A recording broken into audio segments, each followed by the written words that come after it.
There's a few of the colors that you use that I didn't have. Oh yeah, don't worry. So what have you got? You need cool red.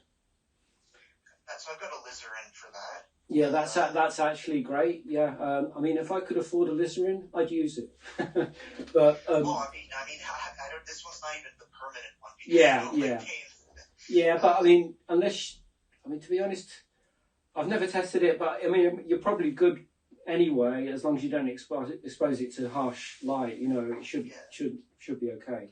And anyway, for practice, it's fine. You know. Is magenta like a good replacement for alizarin, you'd say? It is, but the problem is alizarin is a better colour, I think. They're both transparent, so they're equal on that terms. Alizarin is more of a blue undertone than magenta, so they're actually different pigments. Magenta is more permanent. Winsor & Newton actually do a permanent magenta, which is a permanent alizarin, but it's actually a different.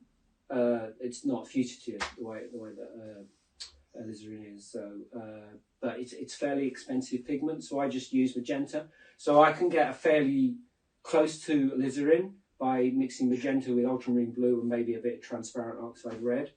You can get pretty close, and because all those colours are transparent, it doesn't affect opacity. So you know, alizarin is a nicer colour traditionally because it's got a much darker tone. That's the main difference between that and magenta. So it's got that blue undertone as well. So when you mix white with it, it really brings out that blue undertone. You know, especially in tints. So yeah, that's sort of the main difference. So you're good with that, and I can see you've got 3 yellows there. That's cool. Yeah, so I put out the deep to see if you used it. So maybe it was like that's what I found strange too about yours is you use cad yellow medium as your cool yellow. Well, I mix it. To be honest, I've got lemon yellow, I've got a cadmium yellow pale, cadmium yellow medium, and a cadmium yellow deep. So I just grabbed whatever has to hand. To be honest, most of the time, it's fairly subtle, the difference between lemon yellow and cadmium yellow medium when you're sort of mixing your greens and stuff. If you're using it in a tint, then I think that's when it can really make a difference. That subtle, hue shift. If you really want to capture that color temperature change, so it's useful to have on your palette. In practice, I've never found it that much different. Especially when you're mixing midtones. It's almost impossible to tell. So yeah, you could probably tell if it was side by side, but in a painting, it's pretty subtle. So I just grab whatever's to hand, really. You've got ultramarine blue, is it? Yeah, ultramarine. This blue is just left over from last time. Yeah. I don't even remember what I put out. I'm probably not going to use that. I do have transparent oxide red. Yeah, that's totally cool. Yeah. And then these are left over. I'm just experimenting with these colors here. Yeah, that's cool. Yeah, to be honest, I was going to put out more colours. I thought, actually, no, let's keep it limited. It's going to make it easier for mixing. And you usually end up with a more harmonious painting anyway if you try to limit your palette. So the transparent oxide red,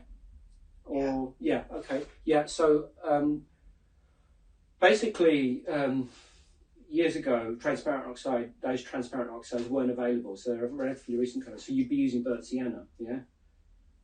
But because burnt sienna isn't completely transparent, it's got obviously, it was good enough for the painters of yore, but they didn't have access to these sort of transparent earth colours. But the advantage of it being transparent is that, especially when you mix in darks, you get that transparency really helps with shadows, I find anyway. I don't know, some painters don't worry about stuff like that, but for myself, I find the contrast between an opaque area and a transparent area is really a nice offset. It's just a bonus, really, that you can play with that transparency. And you can get the other thing about a transparent colour optically, as opposed to something like a cadmium or a titanium white. When you mix titanium white into something, you make it more opaque, obviously. Or a cadmium yellow is very opaque colour. than cadmium red. So the light, when you think about the light bounces off the surface of the pigment. So you're getting a much more transference of colour back into the eye. Whereas with a transparent colour, it's going into the pigment, and especially with a dark pigment, so much light doesn't come back. So they see it appear much darker because of the transparency. That's what I think is happening. So that makes sense. yeah. So well, I think just try it. I mean, you can have all sorts of theories about things. I think it's just try it and then see what is it actually doing for my painting. You know, there is a definite difference. I mean, I suppose if you used it thick enough, it probably wouldn't make much difference. But there's certain optical qualities. I mean, I suppose traditionally, if you were doing indirect painting, like so the classical method where you build up in layers and then you'd glaze, wouldn't you? So transparent colours were very important for that. But in alla prima, it's probably not so relevant, but still you can utilise that transparency where it's available. So ultramarine blue, transparent oxide red and brown, magenta is very transparent. The cadmiums tend to be very opaque. Cobalt blue is pretty opaque as well. So it just so happens the way the palette, I've got it set up anyway, and the way the colours tend to be anyway, is that the darks tend to be the dark earths, and ultramarine blue I'd include in the dark earths, are all transparent, whereas your cadmiums, some of the newer colours, like some of the artificial yellows, they're actually transparent as well. I can't remember which ones, but I don't really have any of those in my palette. So yeah, so that's the thing with the transparent oxide red and brown, and I think you can get transparent oxide yellow as well. There's various versions of them. So cool. So yeah, so shadows pretty much. Yeah, I mean yellow ochre is a very opaque colour, but you can get the same hue as yellow transparent oxide yellow, which is practically the same hue, but it's a transparent, much more transparent. Yeah. So, you're very knowledgeable about this stuff. Well, I've been painting a few years, so you know you do. How have you been painting? Well, I've been painting solidly probably about 5 years, but. No way, you're that good after just 5 years? Yeah, but I was gonna add. I don't think I'm that good anyway. But I got made redundant in 2012 because I was a graphic designer. So I still do a bit of graphic design on the side because painting doesn't, I don't know enough basically. And then I slowly built it up. So since about 2012, I started doing alla prima. It's all when I saw Richard's Smidge book, alla prima. Have you got that? I've heard of it. I don't have it. You've got it. You've heard of it. You must know it's pretty renowned. Yeah. You know, I mean, if you want to learn, especially if you want to do alla prima style painting, like painting in 1 or 2 sessions, or that style of work, rather than the indirect method where you do a monochrome underpainting and then you build. Oh yeah, I don't have the patience for all that. No, me neither. I much prefer I can get something done in a few hours. The results there. I used to work that way. I didn't enjoy it, so I mean, you can get some really incredible, effects, optical effects, working that way.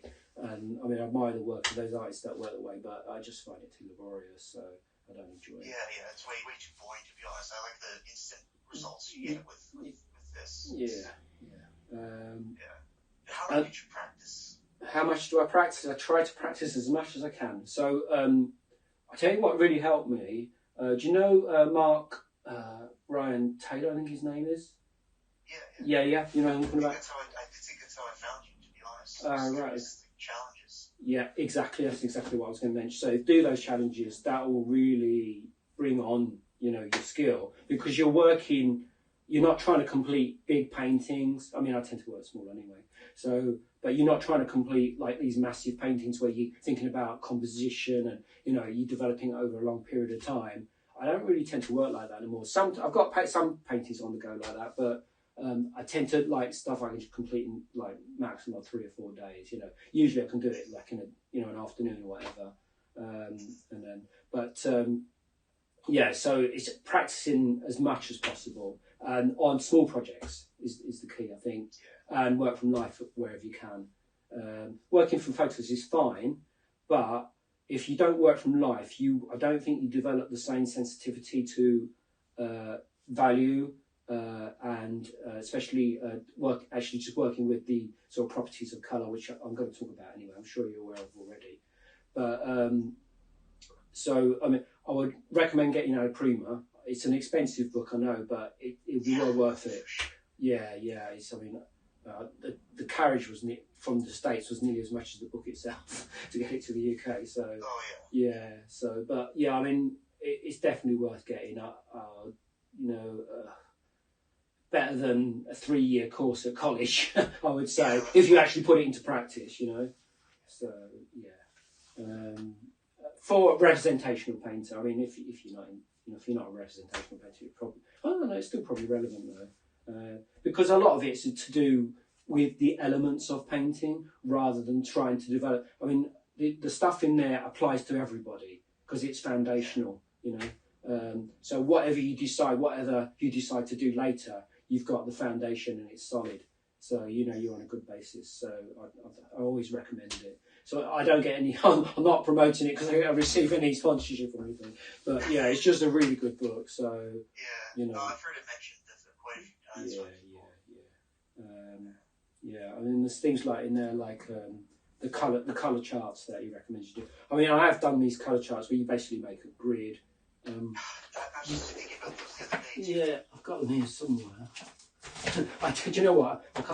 I'm digging them out because I hardly ever use them now. Like here's like basically this is it. Can you see that? Oh, yeah. So that's actually transparent oxide red. So you basically mix it with every other colour on your palette, and you make tints with white. So basically, you're learning how your colours behave, basically. So what you want to do with the main colours on your palette, what other colours are on your palette, that's basically what you do it with. So you can understand how your palette works. That's basically the idea. You can understand what it's capable of. Because often you'll discover like mixes that you wouldn't normally do, and you'll be quite surprised by the combinations. I mean, eventually, after years of practice with your palette, you're gonna learn that. But it's just a much more focused way of doing it. I don't know what brushes are you using. So I've got a few different ones.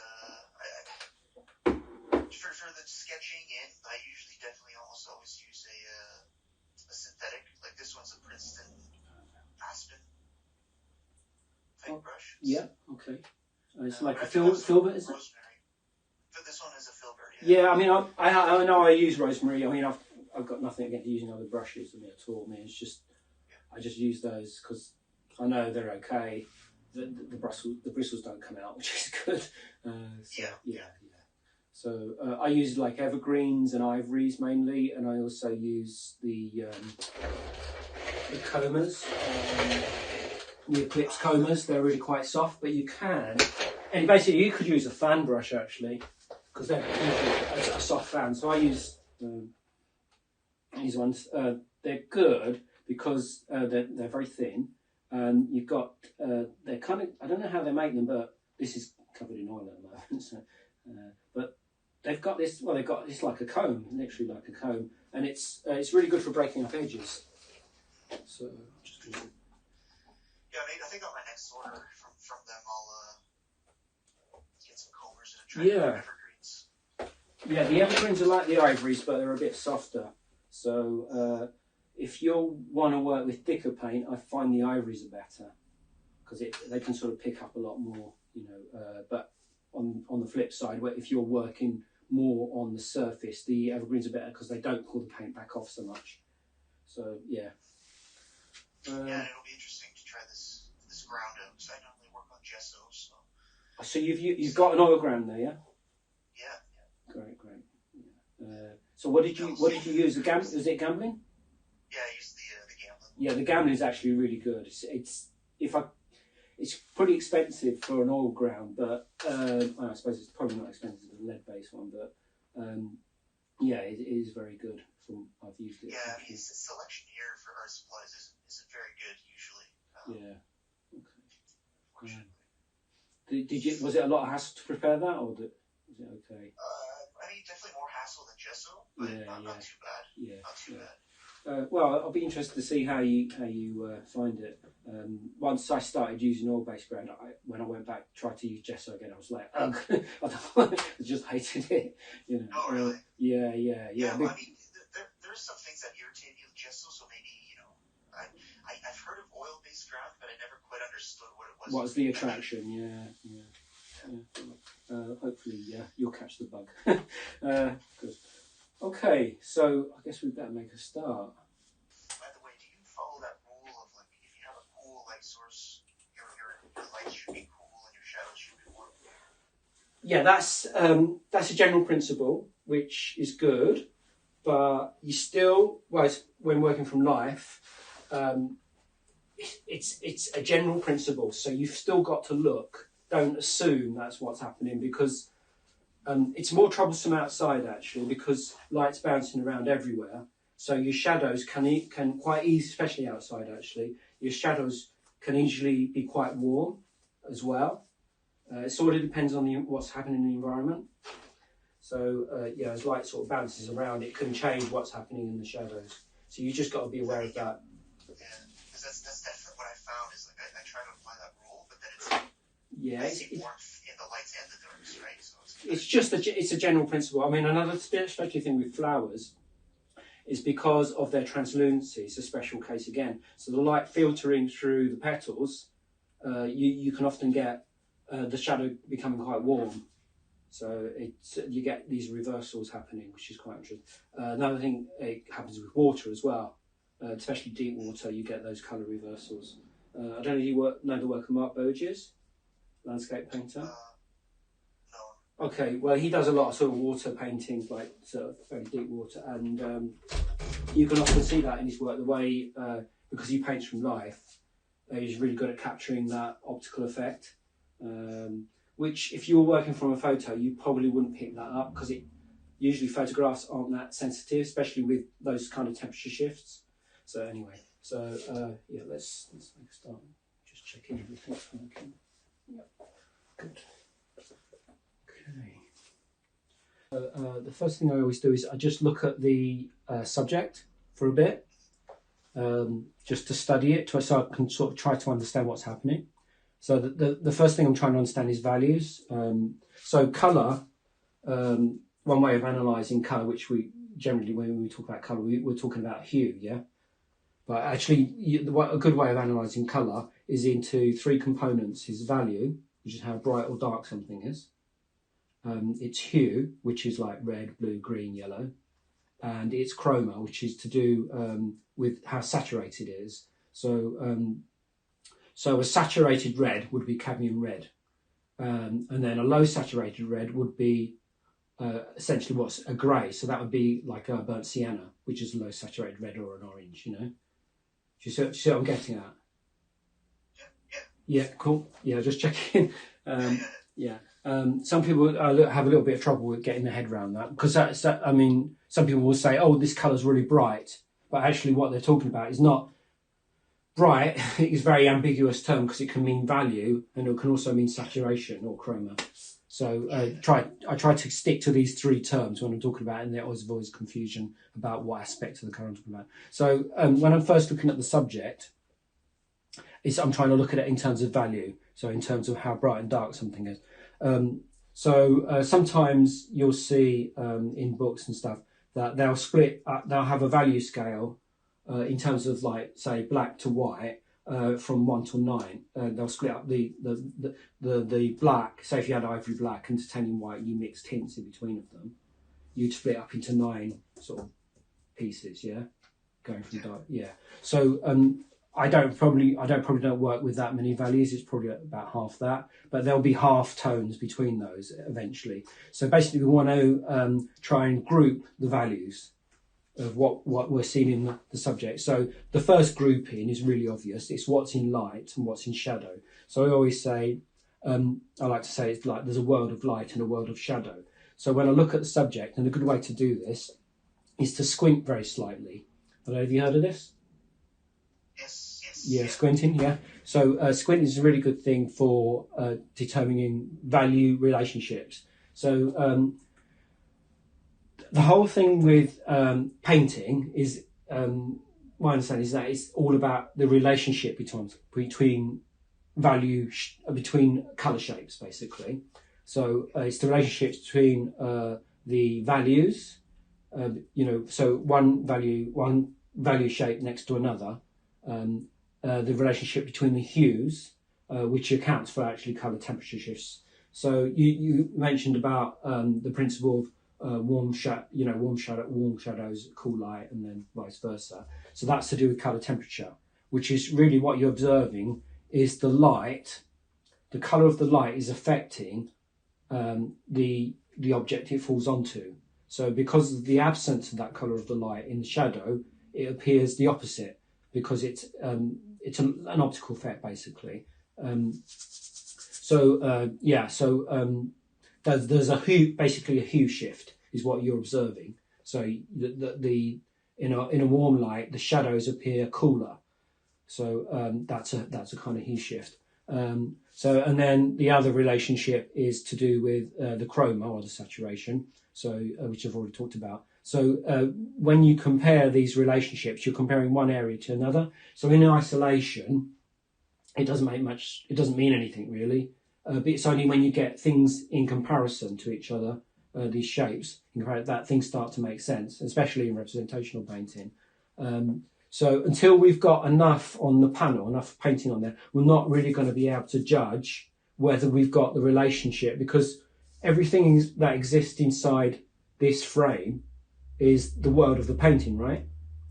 So everything has got the relationships within there have got to match or be similar to what we're seeing in the subject. If they don't, then that relationship breaks down and we lose the impression of reality, basically.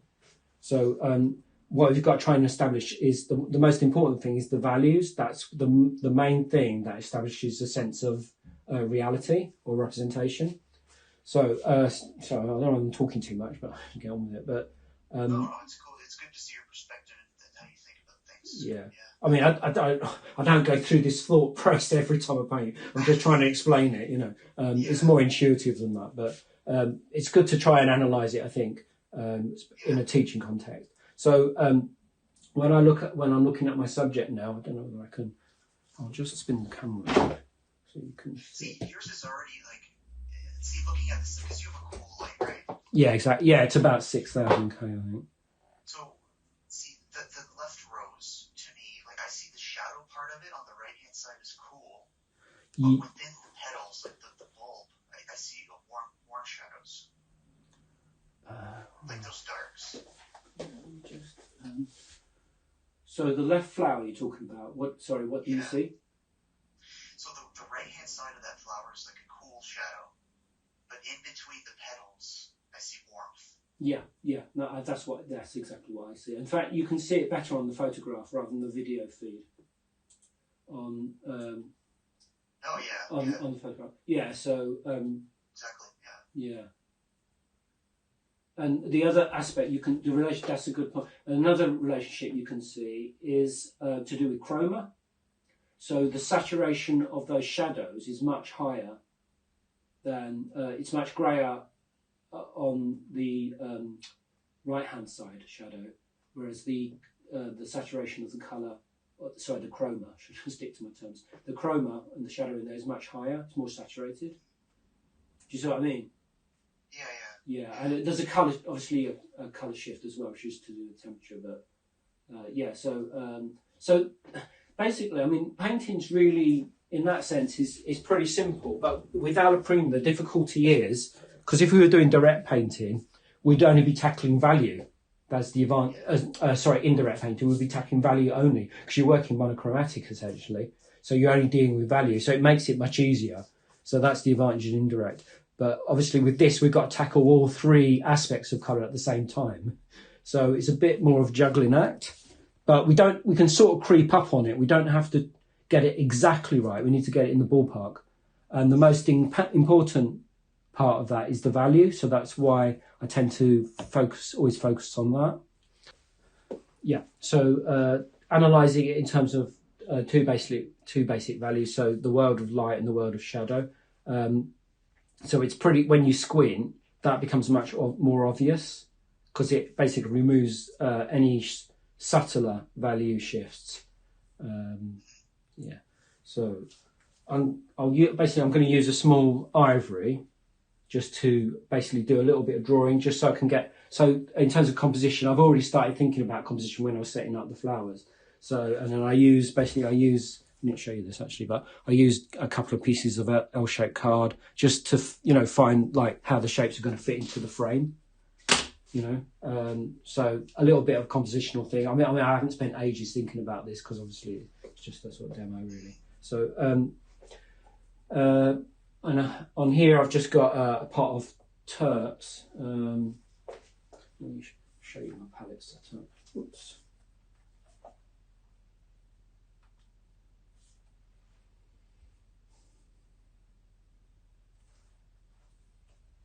Can you see that? Yes. Let me just pin it real quick. Yeah, I mean, there's not a lot to see. So basically I just have a roll of kitchen roll, like a waste bin for my waste from wiping the brushes, and then I've got titanium white, cadmium yellow medium, cadmium yellow deep. There are a couple of other colours on there which I probably won't. Magenta, transparent oxide red, and cobalt blue. So I decided not to use ultramarine blue because I thought I'd go for a slightly higher key painting. Although we'll see what happens because the transparent oxide red is quite a dark value anyway. But if I had ultramarine blue instead of, or as well as the cobalt blue, I'd be able to get I'd be able to use the full value range. But with cobalt blue, it being a sort of a higher value, it will mean that the painting it'll bring it up a little bit in terms of value. So you can sort of play. So you can play about with the key of your painting in the sense that when I was talking about how it's splitting up the value range from 1 to 9. So you could work in the range from 5 to 9 and have a very high key painting if 9 was white, for instance, and so, or you could work in a lower key. So it's like kind of like working with different scales in music. You're moving everything up or down, like the keyboard or whatever it is. So I'm going back to studying just the subject again. So I'm just going to mark out some shapes. So I'll just use a little bit terps. It's actually not terps in OMS, but I don't use terps in the studio because it's a bit not very nice. So yeah, I'm just going to use a bit of transparent oxide brown, red rather, and just draw out the shapes basically. The other thing I use is this stick, just so I haven't got a very steady hand. So you're supposed to hold the brush at the end, right? So otherwise there would be no point in having this length brush. But I've got a really bad habit of holding the brush down here like an illustrator, which is I not. usually do like about this, like this usually. Yeah. I know what you're saying. Yeah. So the reason being, if you can hold it more like a wand, I mean, I tend to hold it like that actually, whereas like I think some painters hold it like this. It's probably good, but I mean my hands are not very steady, so I use like this stick to help steady them, which is just basically an aluminium stick. I find it quite useful for plein air as well because you can get straight, you can put horizon lines in, especially if you and stuff like that. But anyway, I need to get one of those sticks. I see a lot of people. You can make them really easily. It's just a piece of aluminium, square aluminium with a bolt through the end, basically. It's pretty easy to make.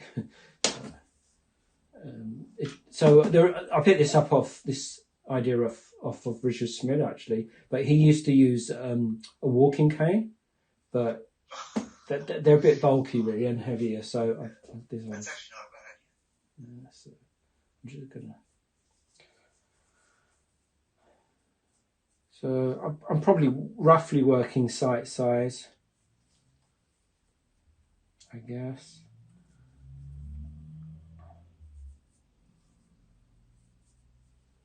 So I'll probably end up rubbing this out, starting again. That's what I normally do, is trying to get a sense of like where things need to go. Yeah, I know that feeling all too well. So yeah, it's just part of the process, isn't it? Try not to get frustrated. I get frustrated every time. Yeah, well, that's pretty normal. Yeah. Did you have those, like, did you get really frustrated too, like when you were just learning and like things weren't working Oh, definitely. And do you know what's so annoying? When they did work and you couldn't understand why, then you couldn't repeat it. Yeah, I mean, that's all part of learning, isn't it? You know, and I think if you can go back and understand what went wrong, you know, and what at what stage, you know, the blocking stage, what they call the blocking, so is where you're establishing the value map or the value relationships, the value hierarchy. So it's basically the painting should kind of look. Well, it depends how you're painting, but if you paint like I normally do, which is basically you're blocking all your major value shapes, the painting, if you stood back from it, it should look pretty good at that stage. You know, it's not got any detail, but there's a sense of form and light there. The shapes are good. You know, you've got a really strong foundation. If you haven't got that at that stage, if you try then to go and carry on, it's not going to work, because all your relationships are going to be, because you're looking at something that's wrong. So then, because what you paint later has got to relate to what you've already put down. So it's never going to go right. You're always going to be fighting yourself to try and bring it back, because the whole painting is a balancing act. So if, you know, you can have small areas that are off, and as long as they're not in the focal point area, it doesn't, you know, it probably won't affect it that much. But if your major shapes are the wrong value, you know, you're never going to be able to correct it. You got to get that right. I mean, unless you scrape it off, which is actually can quite interesting, because you end up with some really interesting textures like that. You know, scrape it back and then re-establish what it should have been. So that's one thing you mustn't be scared of, is actually, you know, scraping off or removing certain areas that are causing problems, if you can identify what they are. And I mean, really, there's only a few things that can be wrong. It could be the drawing, you know, so drawing is to do with the shapes of things, basically. So if it's something is the wrong shape, it's to do with its edges, basically, which is often we imagine lines there where edges are, but there aren't really any lines. That's just a convention. So it's really, drawing is about shapes, because that's where the boundary of something is formed. You form the edge, which we interpret as being a line. So if the shape is wrong, that's your drawing's off. So you need to look at that. The other thing that's wrong is obviously wrong, can be wrong, is the values are wrong, the value relationships, and then colour temperature can be wrong, and then hue's not such a big issue actually. You can get hue wrong, but if the other things are right, the painting can still look good, even though it might not look like your subject. If you took it away from the subject, no one would really know, and it would still look like a good painting. So often you can paint things completely the wrong hue, you know, as long as the value relationships and the colour temperature relationships are good. Edges, some people don't bother with them. I like to use edges because it's an extra sort of like aspect of painting which you can use, you know, an aspect of language. Why wouldn't you use it, you know, because you're another means of expression. So I know some painters don't you know, all their edges are hard, or like, you know, they don't really explore the full range of what you can do, or texture, you know, that thickness and thinness of paint, which, you know, on social media admittedly you don't really see that so much, but once you see a painting in real life, you know, you can really appreciate the differences in texture and transparency. So there's all those aspects, but the main things that are usually wrong is the drawing, the values. So those, you know, those are the things to concentrate as sort of like practice, really.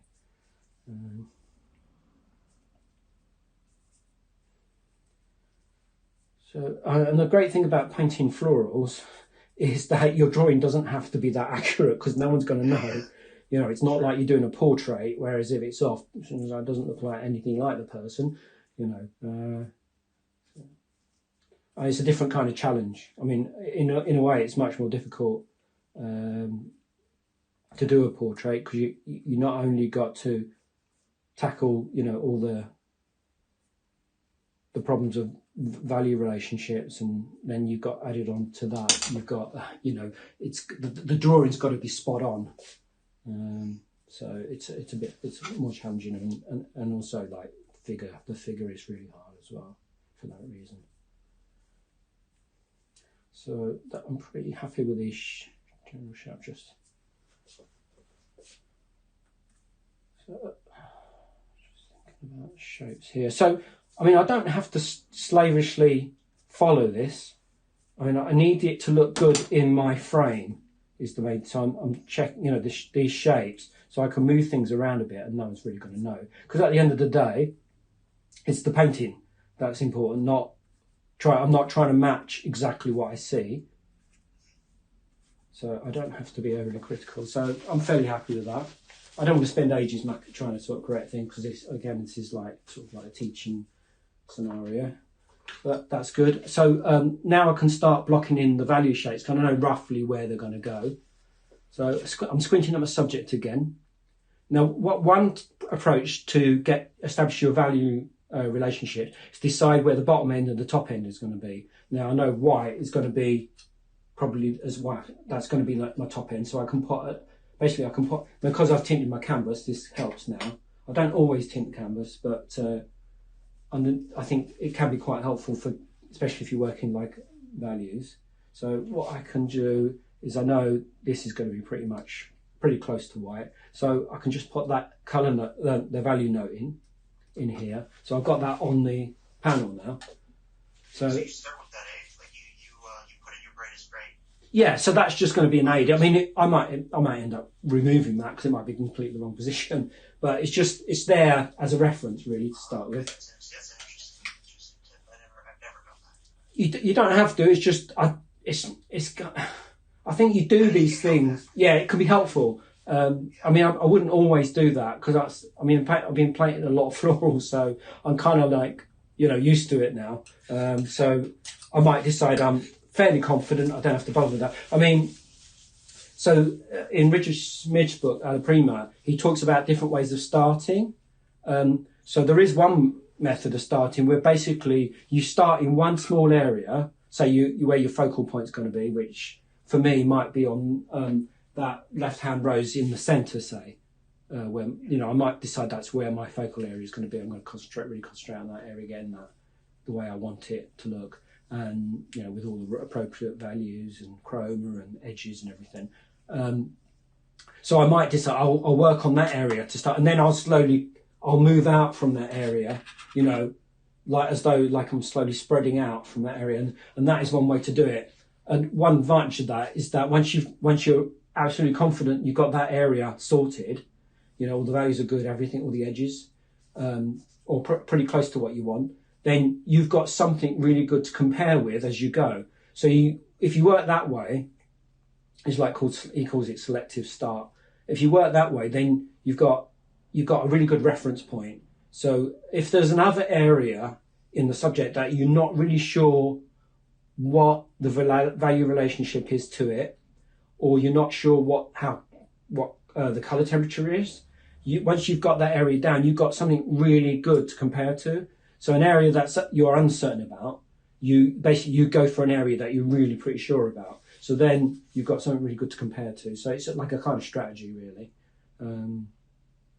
But with this method, for that one there, like you just put white down, like you didn't worry about tinting it. No, exactly. I mean, it's so good. It's going to be so close to white anyway. But yeah, I mean, there probably will be some tints in it, but for now you just want the value. Yeah, I'm just concentrating on value, so I'm not too fussed. I mean, there probably will be a slight tint to it, but it's going to be pretty subtle, and it won't affect the value too much anyway. Now the other area I'm looking for now, so I'm just going to grab a drink. So the other area I'm looking for now is what you've probably heard it before, is the darkest dark. Yes. Yeah, so that's the lightest light. I'm now looking for the darkest dark. So when I squint, it's really obvious where it is. So it's just swivel my... Now the darkest dark of the painting overall, or just the flower specifically? The whole painting, because it's got to be the whole painting, because that's the range within. So that frames the world of the painting. So everything in there has got to be in relationship. I want to control that. That's the world I'm creating. It's basically in this frame. So everything has got to make sense. So I've got to avoid focusing in on an area. And this is the one thing that I see people doing wrong in workshops, is that they tend to over-focus on an area and they go much too quickly into detail. So that is like a really big mistake. I see that as a problem. It's all right. I mean, this is where that selective start method is not a good idea for a beginner. because they have that tendency anyway to focus on an area, irrespective of what's going on somewhere else. So it's not help. It's not a helpful way of doing it. That already sounds like something I do. So. Yeah, I mean, I still do it occasionally, and it's a bad habit, you know. So this kind of stops you doing that. So the darkest dark is going to be. Sorry, I don't know if you can see where I'm pointing to. Yeah. So it's basically this leaf in shadow. Yeah. So that's basically if I'm going for what I'm seeing in my subject, I'm going to try and sort of faithfully reproduce. I'm not going to try and shift the value key of the painting. So I could make everything much lighter than it is in reality. It's because I want to get more light into the shadows, for instance. So you can play about with the values as long as you shift everything up. You know, it's basically, you're talking about compressing values. When you talk about compressing values, so you move the key of the painting up to a high key, you end up with much lighter painting. It still looks right, still looks realistic, but if it's more full of light because your shadows will be much lighter. But it's like you've compressed everything. You can see it actually I don't know if you ever used Photoshop. Yeah. So if you adjust the levels or the curves on a photograph, all the relationships stay the same, but you can push the values up so everything becomes lighter, and they all move up together. That's essentially what you're doing. So you're saying, like, if you make your shadows lighter, you have to make your lights lighter. Yeah. But obviously, you're compressing them because there's a top end, isn't there? So it's like you're squeezing them. But so it's I don't know what you call it. So everything moves up, but then it moves into a smaller range. Yeah, but the relationships overall stay the same. Or ideally, that's what should happen. It doesn't always in practice, but it requires it's quite a difficult thing to do, I think. I mean, there's one guy I follow on Instagram, Brian Astor, I think that's the way you say it.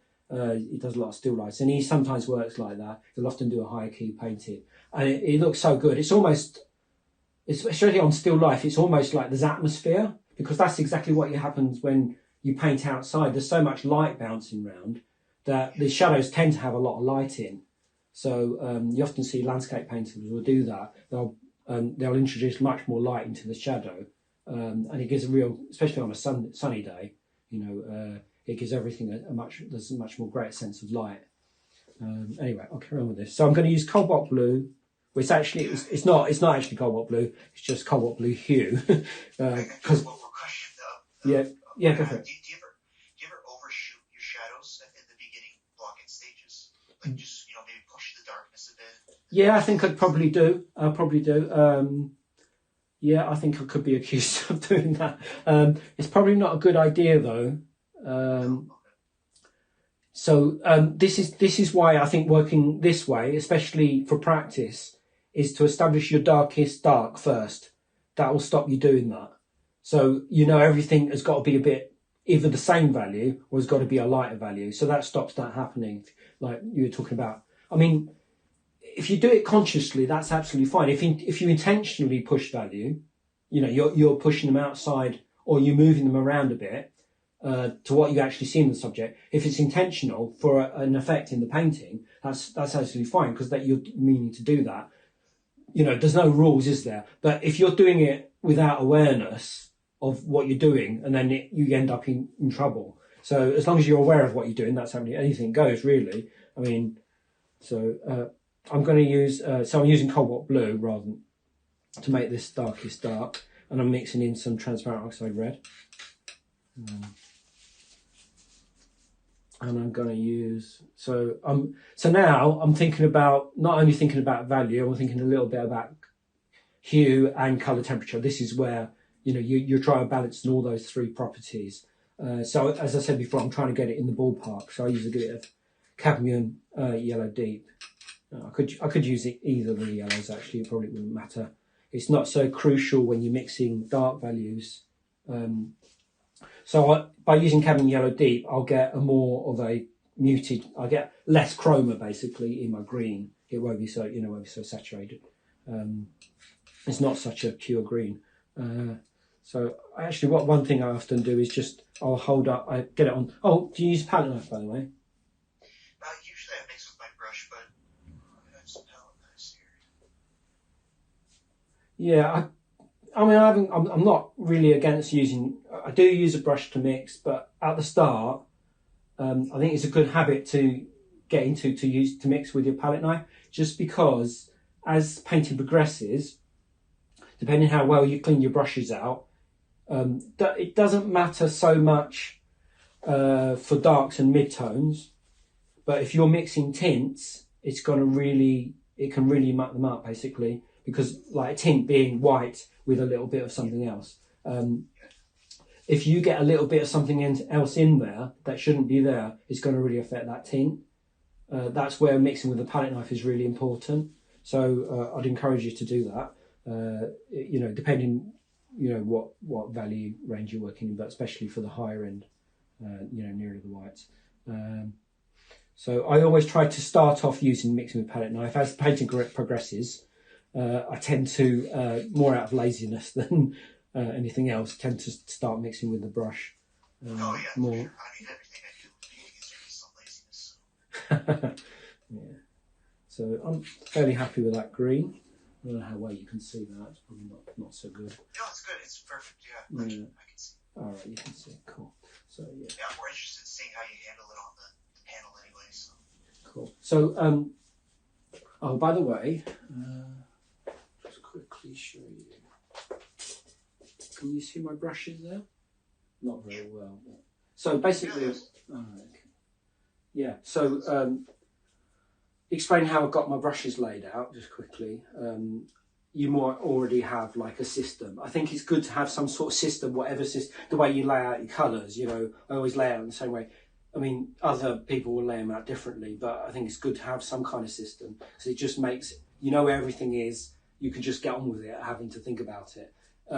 So basically, I generally split my brushes up into two categories. So the ones on these top ends, I'll use to mix like the warmer colours, so yellows and reds. And then these two down here, I'll use for mixing blues and greens. So that way I keep basically the two ends of the spectrum separate. And then I'll have the ones towards the front one mixing for tints and, mixing with white. And then the ones at the bottom are used for mixing darks. Just because, as talking about colour mixing, if as the painting does progress and you use the palette knife less, that will reduce the amount of contamination across different brushes, so you can get better purity of colour basically. So that's just something I do. I don't know anybody else does that. It's just something I've done myself. Okay. The other thing I forgot to mention was that I'm not actually using it. I've stopped using medium over the past month or so. So prior to this, I was using liquid. I was using linseed oil or stand oil mixed with like 1 to 4 with Turks. I used Neo Meglit, like the gambling gel. But I've stopped actually using everything, because I'm finding actually I don't need it. I was using too much medium, and it was causing. I think. Like me already. It sounds like exactly what I did. Well, I don't know. I was still in two minds about it. The thing is, I'm finding is happening as the painting progresses. The paint seems to become thicker and thicker. I don't know if it's actually drying on the palette, but it seems to become harder and harder to work with. So then, but I find actually just a little bit of solvent, if it becomes too unworkable, is actually a much better solution. Because if things get really oily, that actually creates a problem too, with too much medium. So I'm just going to put this in here. See, like I experimented with all those as well, and like I just find that like it's hard for me to tell when I have too much medium, and then on the panel, it's like paint just doesn't stick anymore. It just keeps getting taken off.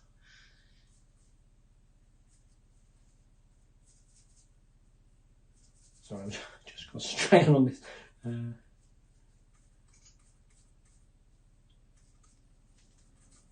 So I'm going to put this like it's roughly this shape.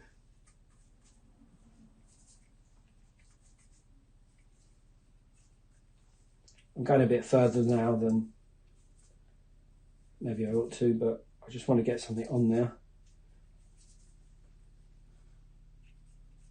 I'm fairly confident this is a good value.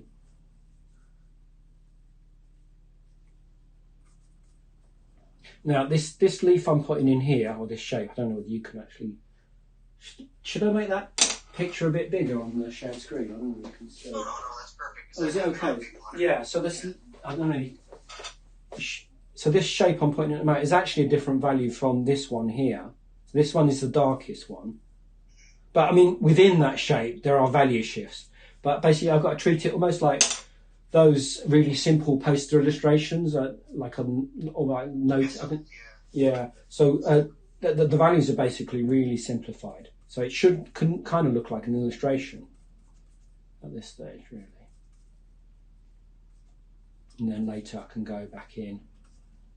I mean, I might decide actually I just like the way that looks. You know, it's just really simple, and I might decide I'm going to keep it like that. I don't have to render it any more than that. It's you know, that's like a sort of artistic decision. You know, I quite like the way the marks look, or something like that, and I don't have to refine it. And then I've got this area that's really, you know, basic and, you know, just kind of sort of primal really, and not really, it's just a mark really. But then once I've got this area more refined, that contrast between what's really underworked and, you know, sort of very basic brush mark will be a nice contrast between sort of more refined area. Excuse me.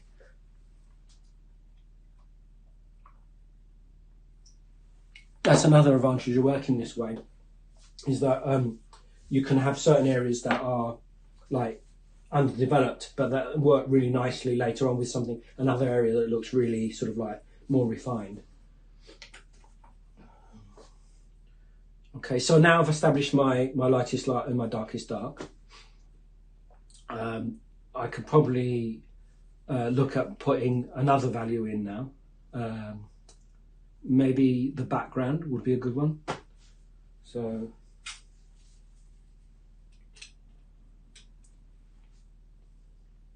no, the reason why I was thinking maybe I could put the shadow in here, or this row is the value.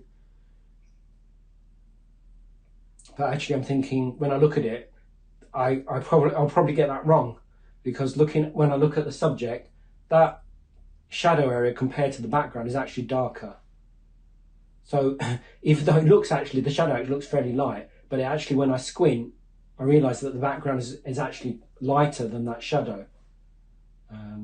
Even though the shadow itself looks, compared to that's my darkest dark, then that's got to be lighter than darkest dark, but then the background's even lighter than that. So let's try and mix the value for that. So you can see I'm trying to, it's basically like a jigsaw puzzle at the moment of shapes, value shapes. So I use some white, some cadmium blue. So if I was to say where this lies on the value scale, if that's a 9, or, you know, for the lightest light, and that's my 1, and that's probably not 1, it's more like a 3, because it's not as dark as I could go. I guess the background's probably 6 maybe, and then that would make that shadow maybe a 4. Do you see what I mean? I mean, this is just arbitrary. I'm just like making these these numbers up, but it's all part of like trying to work out what's going on, basically. So I'm just mixing up some white, some cobalt blue and transparent oxide red. So although the background is blue on mine, it's like a sort of cobalt blue. It's sort of like a fairly low chroma one. And actually I might decide that I want to keep it fairly low chroma, so it doesn't compete too much with the flowers. We'll see what looks good. Let's go with that. That might not be light enough.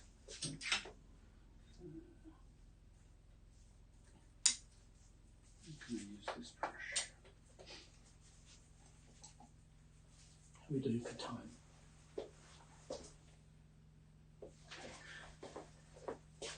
So I'm trying to work as quickly as possible so you get value for money.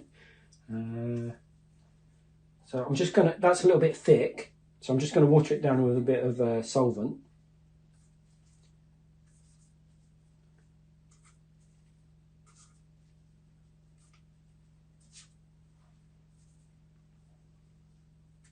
just put enough in here so I can get an idea of whether this value is going to be okay. As long as it's roughly right, it's, you know, it's roughly in the ballpark, I don't mind. That probably gives me enough to then have a look at doing that shadow on the rose.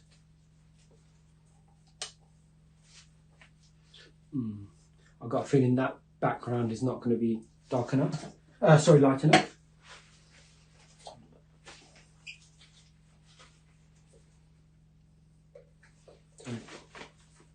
So this. Would you like it at the stage, or would you wait for the? Yeah, I'm going to put this shadow value in now for the backside of this rose, because I can see in terms of the two roses that I'm looking at, that's the darkest shadow of the two, of that one and this one. That's darker.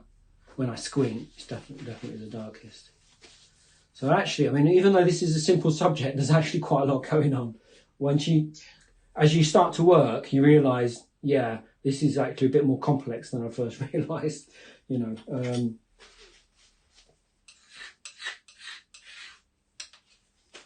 There's quite enough to, you know, to work with.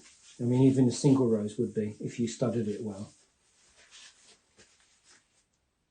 Okay, so I know it needs to be fairly low saturated. So I'm going to use some cobalt blue, transparent oxide red.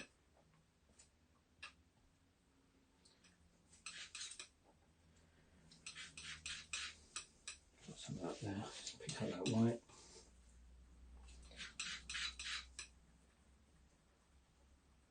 So obviously that is completely the wrong colour temperature.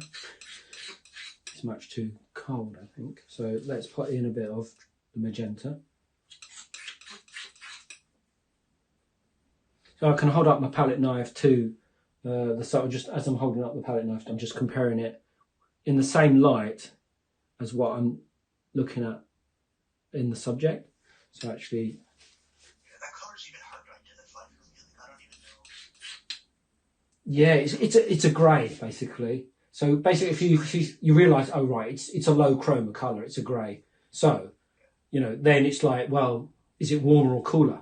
You know, is the value got to come up or has it got to go down? If you think in those terms, it's like you've only basically got, I think, you know, Daniel Keyes. He sounds familiar. Yeah, so he's an amazing sort of master flower painter. Basically, he does paint other stuff, but the majority of what he does is flowers. I mean, he's far better than me. So he talks about like 3 levers, which is like a really good way to talk about it. So you know, you got your first lever is your value, your second one is your hue or your chroma, depending on what you want to look at. Sorry, your colour temperature. So colour temperature is really to do with hue shifts.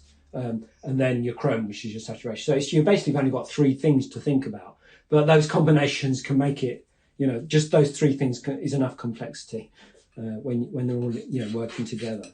What was the third one you said? Oh, so it's a chroma, the saturation, the colour. What was the second? Colour temperature or hue. Oh, okay. So colour temperature is a special circumstance of hue. So basically, the colour of the light affects hue. Basically, is what you're saying. So really, there's only 3 levers really, but you know, you can talk about colour temperature instead of hue if you want. Yeah. So I've mixed in a bit of cadmium yellow deep. So that's getting a bit closer now. I don't know whether if I spin the. This is quite a good way to learn as well. If I hold, no, then you can see. Yeah. Oh yeah, that's almost spot on. Yeah, it does. The light's reflecting off it, so it looks on the video. It actually looks a bit lighter, I think. But yeah, I'm fairly happy with that. So that's close enough, I think, for me to put that value in now.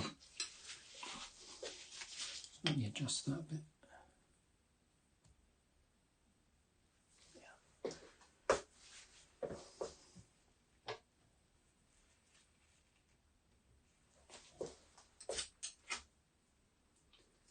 So I'm going to swap to my warm brush, my warm dark brush.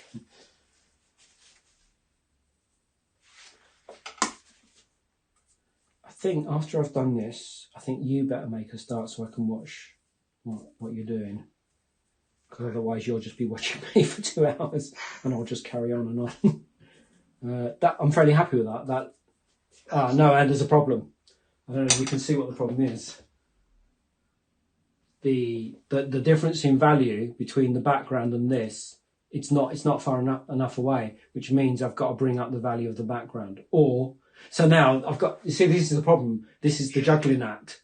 That it's good that you see it at this stage and not later on, because if I'd started to fill all that and then I realised, oh no, the values, I'm not going to be able to do it because I've run out of values. You know, that's what can happen.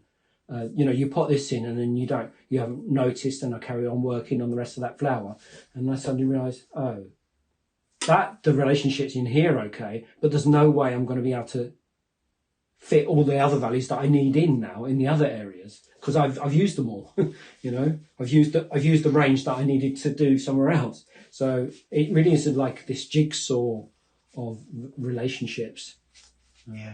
So would you lighten the background? I think I'm going to need to, yeah. In fact, I mean, when I squint now, I can see that. I mean, one thing I could do, which I wanted to avoid, was making that darker, which I've done in the past. I know I've still got some value at the bottom end, which I could use. So that would kind of be cheating, really, because that's not what I wanted to do. I wanted to have that as a higher value, that shadow shape, and not go really dark with it. I mean, I could do that if I get into trouble, but I want to avoid that. So I'm going to try bringing up the value of the background to see if I can get the relationship close to where it should be.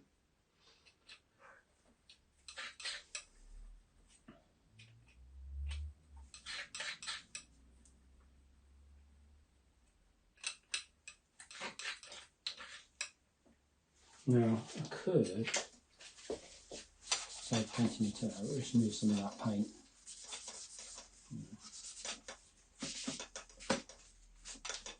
It's just easier to paint on top of that. Otherwise, you just end up mixing on the surface like a palette, and then you're just fighting it.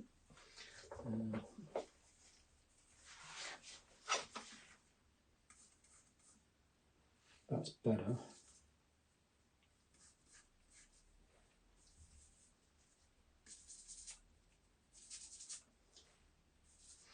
I've got a bit of sunlight coming in, so I'm just going to pull the blind a bit.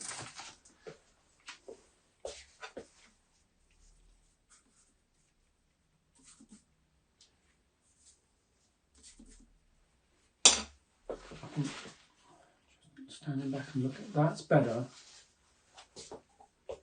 It's closer to what it should be, I think.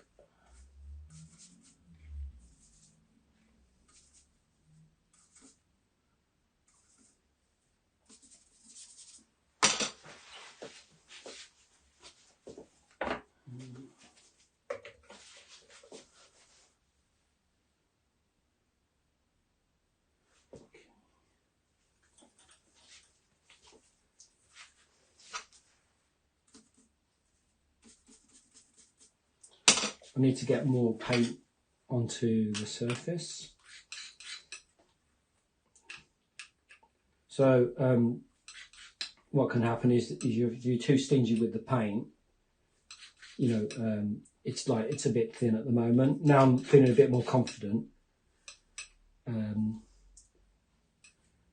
Get a bit more paint on there.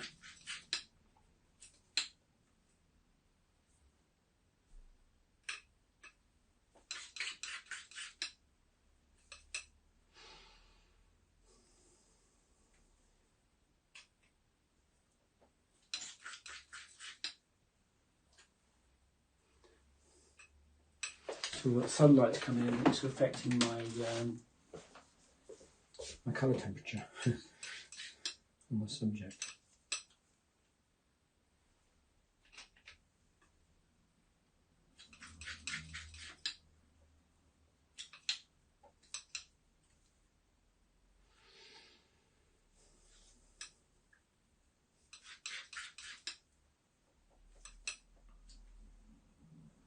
I'm having trouble getting back to where it was. Oh man, that happens to me all the time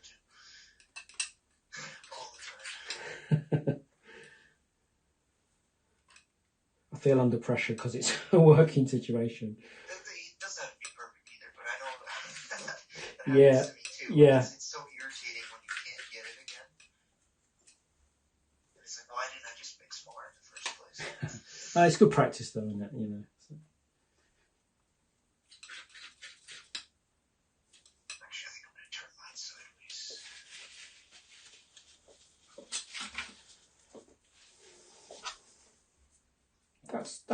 That's pretty close.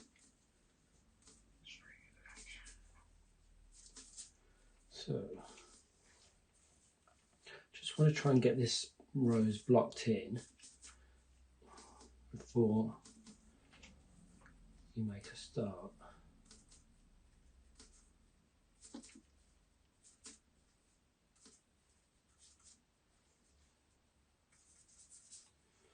So, carry on squinting. Bearing in mind, basically, in terms of like shapes, you know, rose is basically like a flattened sphere, you know, like a flattened ball, basically. So I can see, you know, I put this white, which was my upper end, you know, the whitest white. So I can see there's a value. So if I treat that whole area as basically as being white, then I can see there's another value shape in this center area here. Now I might decide that. Do I want to put that? I know it's probably a good idea to put that in at this stage.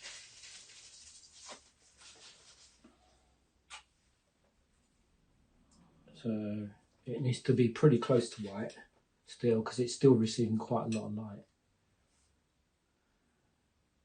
It's maybe one or two steps down. So it's then deciding what colour it is, which is the tricky part. It's pretty low chroma overall.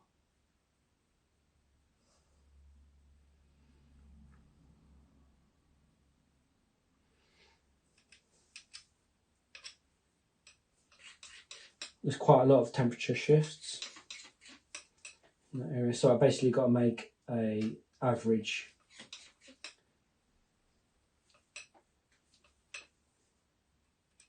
I'm using some magenta and cadmium yellow deep.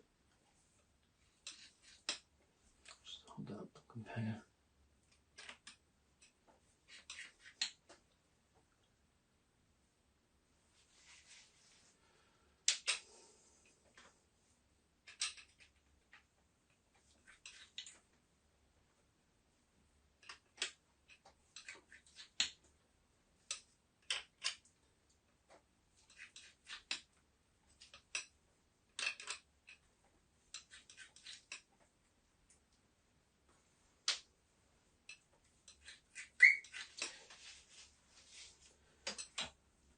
So I decided that I needed more than one colour. Sorry, trying to be more specific. A more than one mixture of different chromas. So there's a cool one, and then there's this warmer one.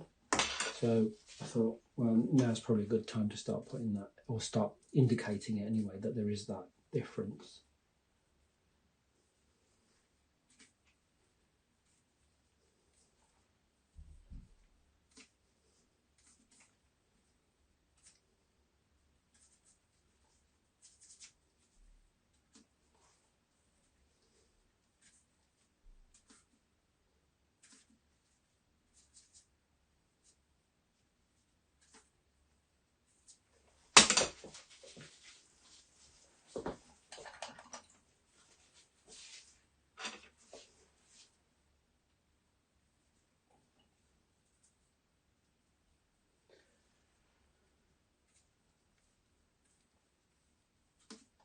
There's three colors there that you're using now, right? Right, yeah, so the shadow, there's this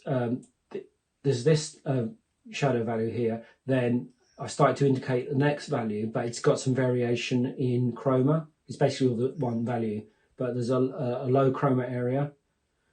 There's also a temperature shift as well. So it goes cooler, it changes chroma, it goes cooler. Well, it's basically, you could call it, basically it's a temperature shift, but there is a hue shift as well. Going from magenta, it goes it's still sort of magenta-ish, but it's got more of a bluish tinge to it. And then I've got the rest of these I'm basically treating as white, which I'll go back in later with some like thicker paint, which has got the more appropriate like tints to it. So now I'm starting to just imagine some of these shapes.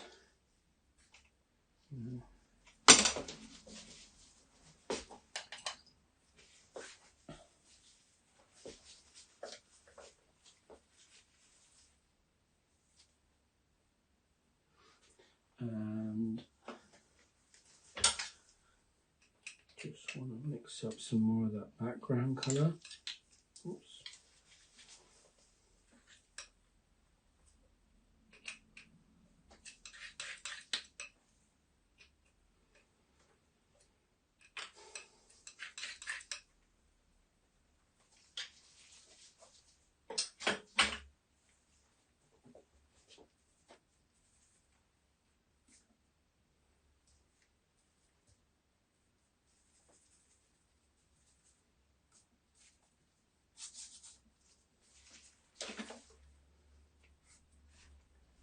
Yeah, that's going to be okay. I just wanted to. That's already looking good. Oh well, I just wanted to check. I didn't want to leave it like because I just want to check that this value relationship is going to be okay, because that's a really important edge there between the white of the where the light's catching those petals and then the background.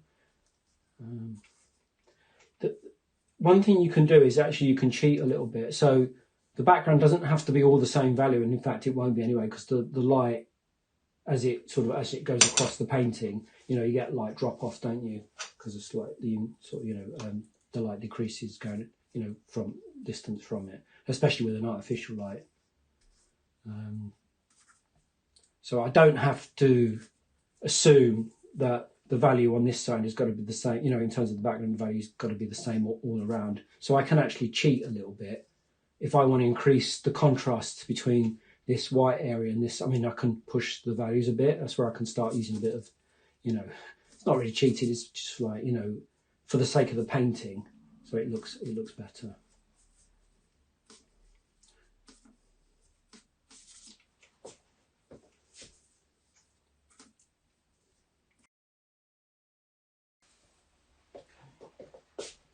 Right, I'm going to do this rose here now.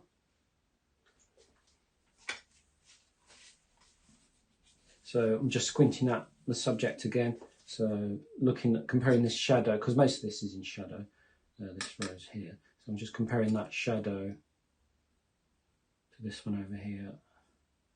It's pretty similar, to be fair, but this is higher chroma, I think.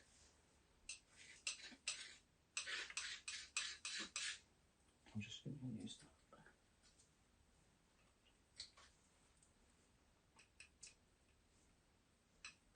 So I'm just going to mix in some magenta.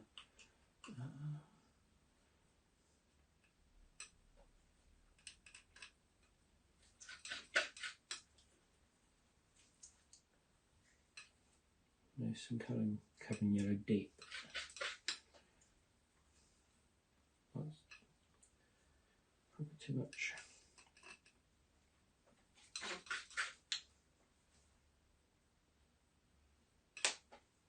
I think I've gone a bit too far.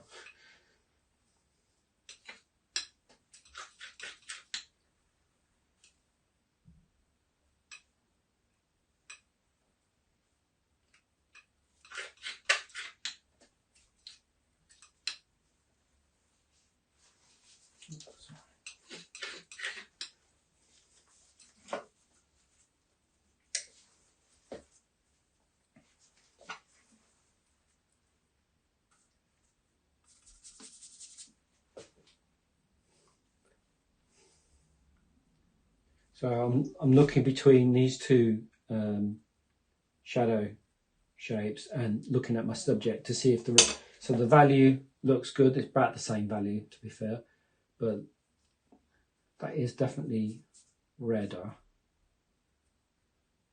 Yeah, okay, I'm happy with that. That's roundabout right. I mean, there's quite a lot of variation within this shadow shape, but overall, it's as to treat it as one shape.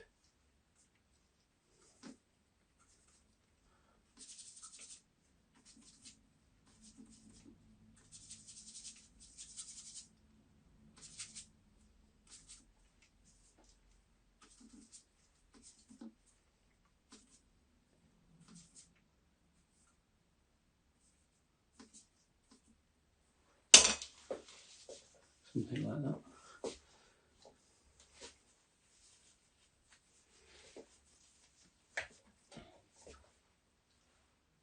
Now the light that's falling on this part of the rose here, when I compare it with the light on here, it's not as bright. Not as bright. It's like a lower value. It's, you know, it's darker. Sorry, is what I'm trying to say.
I'm going to go back to painting the rest of this background in, I think.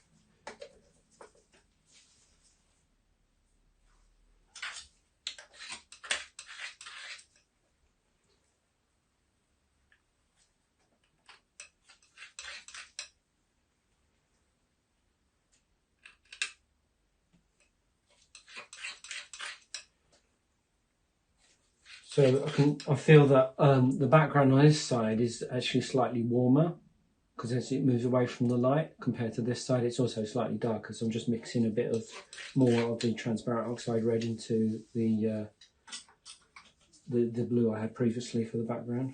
Let's see what that's going to look like. Also, the background on my board it's not all one colour, unlike the T-shirt that you're using or the piece of cloth. So I've got sort of more variation that I can sort of look at, I suppose, and sort of play with. It's sort of, I find if the background has got more sort of like variation in hue and colour, like texture, it just gives me ideas of what I can do in the painting, instead of having a flat sort of. See that I've got a problem here. So the value is not right here. This needs to be lighter.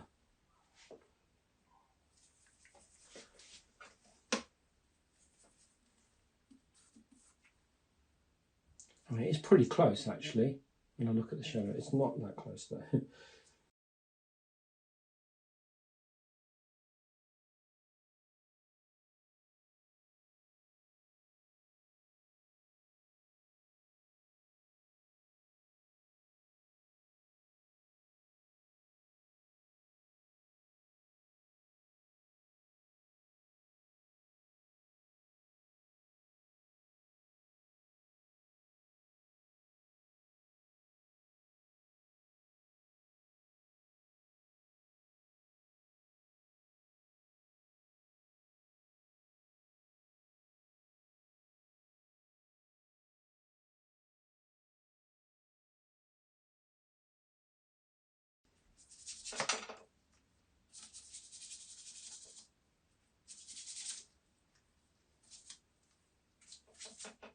Has your approach changed over the years? Yeah, I think it probably has. I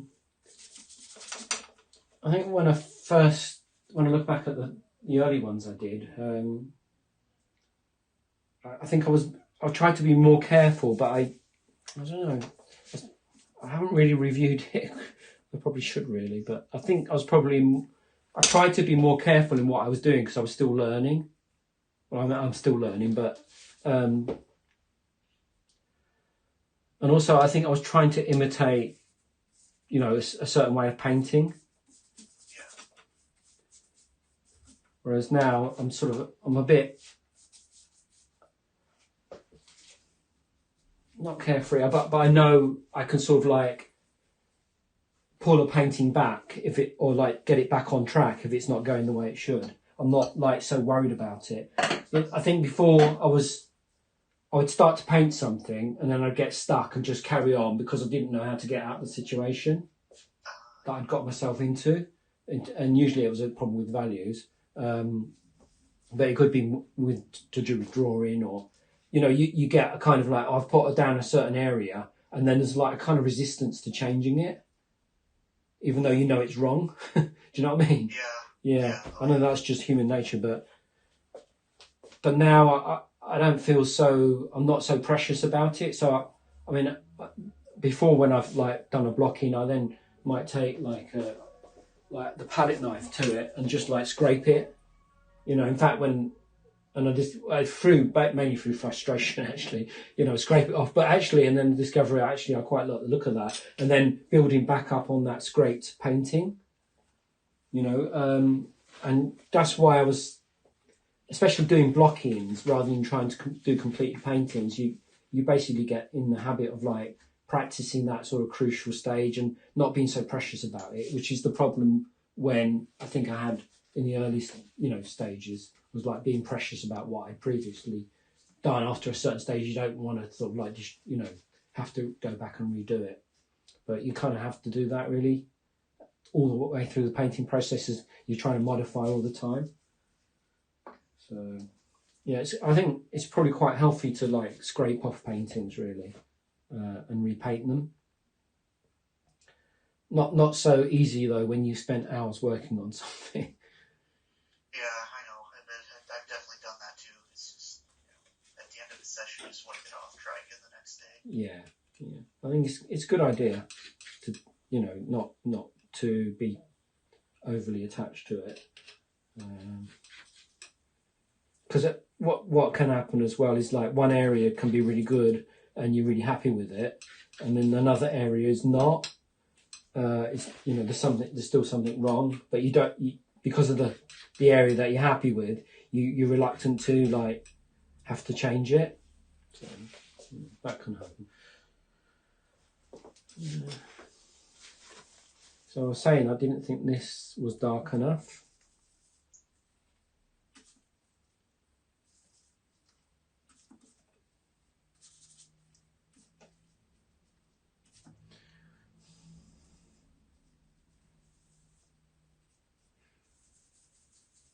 Sun's coming in again.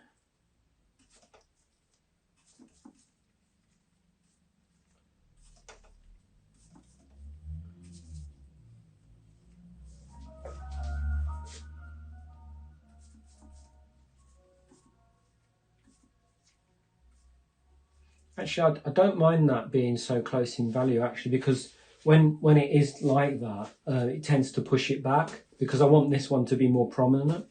So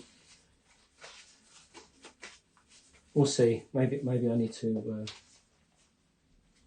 It's a good idea to keep standing back as well, just to assess how the value shapes are working. Maybe I'm going to put in the rest of these foliage shapes.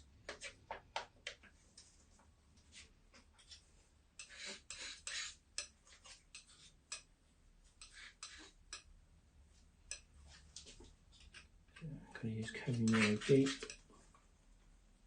So I probably didn't need to use cadmium yellow medium. I might do for some of these petals over here, but I could probably just use cadmium yellow deep throughout actually.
marks. I see like a dark and a light side on the stems. Like, is that too much detail to worry about?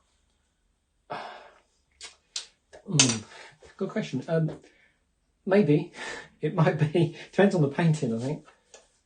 Sometimes, as I was saying, I mean, sometimes when you put these marks in for like the foliage, having this like almost like just abstract brushwork, you know, and leaving it at that, you don't need to. People know what it is. Yeah, it's fairly obvious, and actually, it's interesting. I find it interesting just looking at those shapes. So, do you need to? I suppose you've got to ask yourself: is that something you want to put into your painting? All that extra detail, is that going to add anything, or is it actually more interesting without? I suppose it's just a decision you're going to have to make yourself, really. Decide. That's what I like. It's an artistic decision, you know, really. Yeah, like your stuff's like almost blurry. Like it's like I like how you do that sort of effect. Well, yeah, I want to get onto that before. So I just want to complete this blocking and then to show you that sort of how you treat. That's basically how you treat edges, really.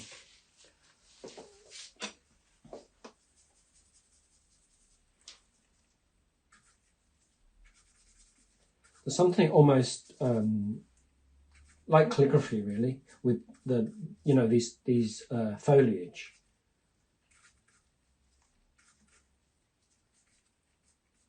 I said, if you can just treat them as like literally just shapes. I mean, do you have to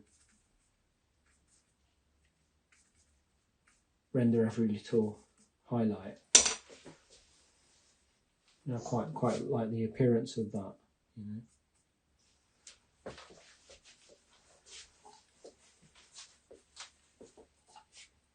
And how thick do you go? I mean, the thinness of the paint there, and you know, there's some really interesting brush marks, and especially around here. You could almost leave that area. You know, there's a bit of canvas showing through there, and you know, I don't know. I always think, oh, that looks quite nice, and then I end up painting over it. So, and then regret it later. I wish I'd left it, you know, but. So I tend to leave things these days because I come back the next day and I actually look at it with fresh eyes. Oh, that's a really good idea if you can do that, yeah. So I end up usually liking what I hated the day before. So. Yeah, we tend to be overcritical, don't we, when we're very close to what we've just done.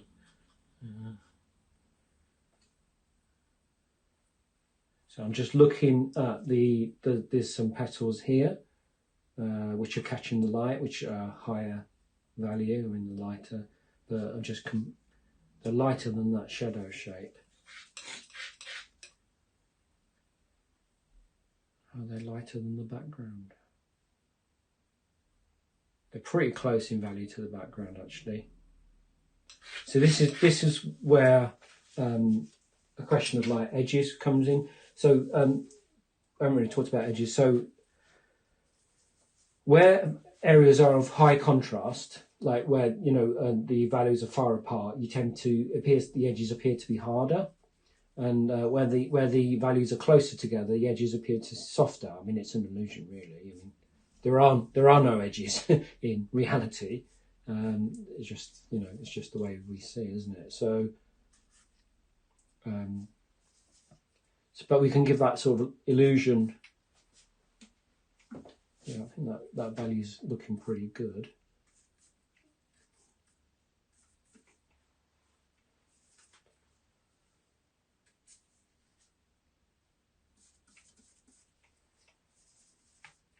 Do you know Kathleen Speranza? Oh yeah, I believe the rose painter. Yeah, that's right. Yeah. Yeah, she's insane. Yeah. She's insane. Yeah. So you look at her. The edges in her paintings is a really good thing to look at.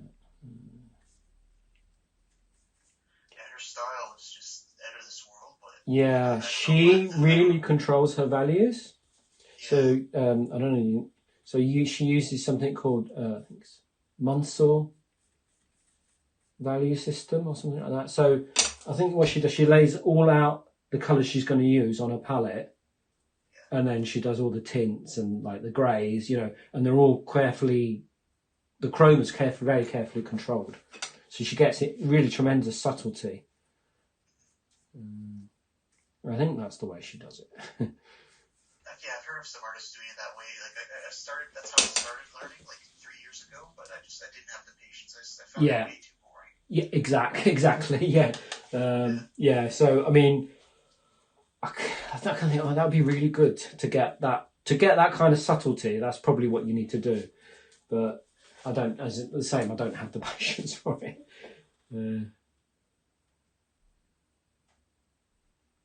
So I'm actually fairly happy with the way that's looking now. I might just... So now it's a case of like how much I need to finish off putting some more of the background in. But I think overall I'm pretty happy with the way that's looking. Maybe that needs to go a bit darker.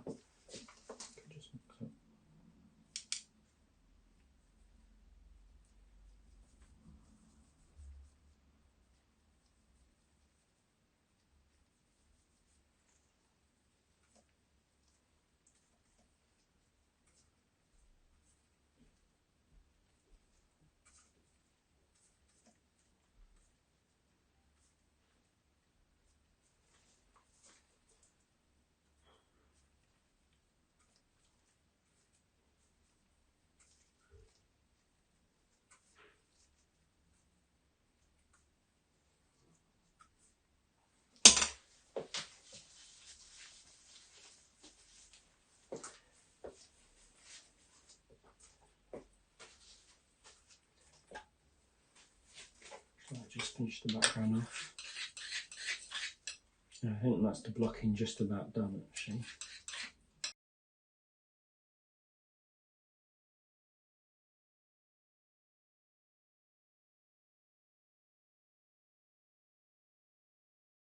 Just see the way I'm sort of trying to cut back into to refine these shapes.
So now I'm cheating at what I was saying earlier about cheating.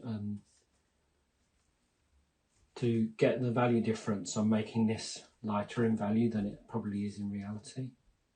So I want to get enough contrast between this shadow shape in here.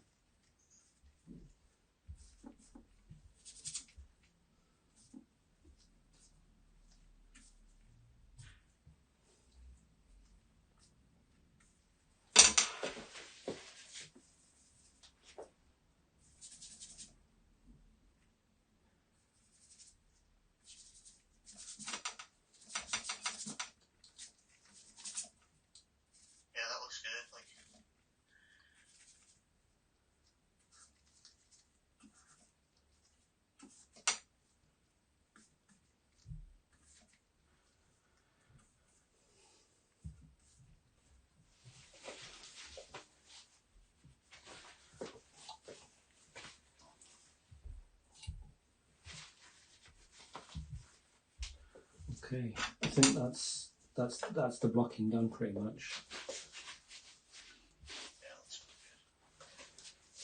Do you want to finish your blocking? And no, I think that's good to leave there.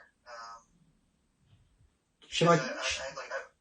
Sorry, go on. I'm just gonna, mess around with it a little bit. I might end it here and then try again tomorrow. Okay. And just wipe it up. Okay. Shall I show you what I meant by how I manipulate edges?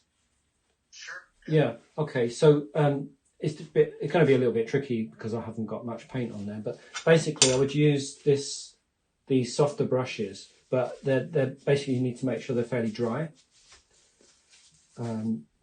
So this is the Eclipse Comber, and basically I would, wherever I want a softer edge, so say in here, it's basically, it's basically breaking the edge up, but not trying to avoid over mixing. So yeah, that's basically it. So, and then that's it. So yeah, so you need to make sure you've got enough paint on the surface that you can push it around, but you don't want to push it around so much, because essentially what you're doing, you're mixing, instead of mixing on the palette, you're now mixing on the canvas, which is totally fine. There's nothing against that. But the more you mix, like blend, you're blending essentially, you're basically greying the paint, so you're going to lose vibrancy, and it alters the value as well because you're mixing two adjacent areas. So usually try to do it in as few strokes as you can, And you do this at this stage? No, I wouldn't. I'm just showing for demonstration purposes. So normally I would do it at the next stage, after I refined it a little bit further. Say I was working this area of the flower, I'd go in and start to get some of these petal shapes more accurate, and really refining the temperature shifts, and how grey one area is, and so basically adjusting values, chroma and temperature again at like a smaller scale, or correcting where it's sort of like not quite right, and also correcting drawing as well, but on a smaller area. So yeah, and then it would be after I've done that, so that would basically be kind of much the finished layer of paint then. So I'm painting on what I've already done, and then I'd go around, basically say in here, when I squint. So the other reason why to squint is that it basically shows you where the soft edges are, because when you squint they tend to disappear. So when I squint, I can, in this shadow shape in here, the edges they're so soft they disappear. So basically I would go in and soften these in here. And you can see that, and I mean this in here would be the same, like where that petal joins, the stem joins to them. So that's basically what I would do, and maybe like this leaf here would maybe disappear into the background a bit more, Yeah, that's already looking really good. Yeah, it's amazing actually, that if you go round, basically, you must avoid doing it arbitrarily though. You've got to check where the soft edges should be, rather than just noodling, you know what I mean? So you still got to but yeah, it does look good, because you're getting more variety of marks as well. The other thing is to do, one thing you can do is it's really important to get, especially in your focal area, I can sort of show you actually quickly.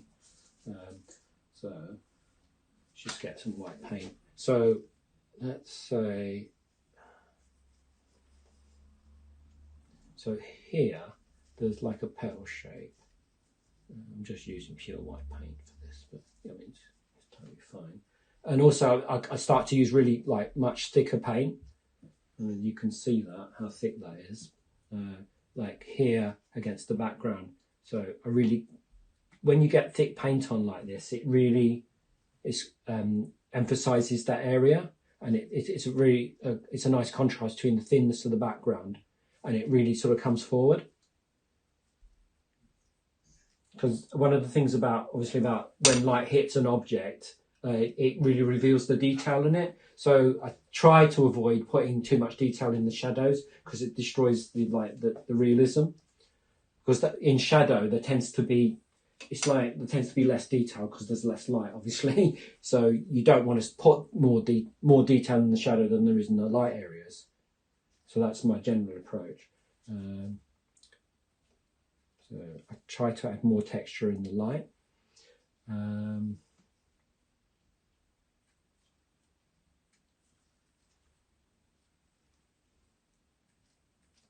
So that is that, and then I want to get a really hard edge here. So now, basically what we were doing earlier, when we were like painting the background in, I'd go back in and basically cut back into this shape again to get a harder edge, just there.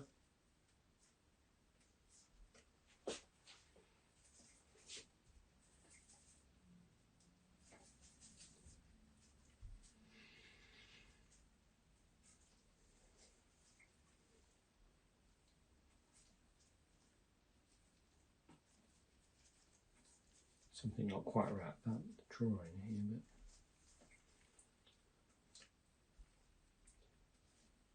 this is where you've got to be a bit more, I suppose,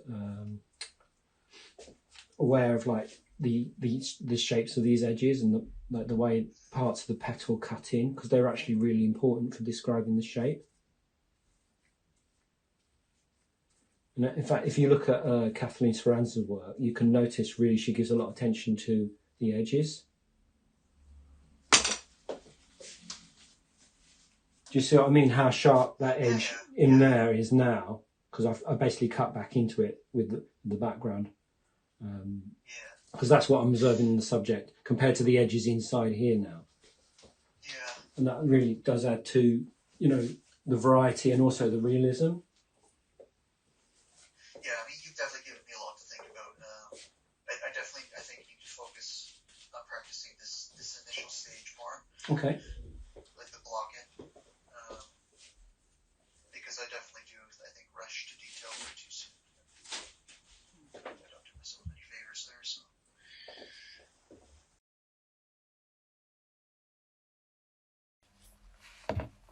So this is session 2 on the next day.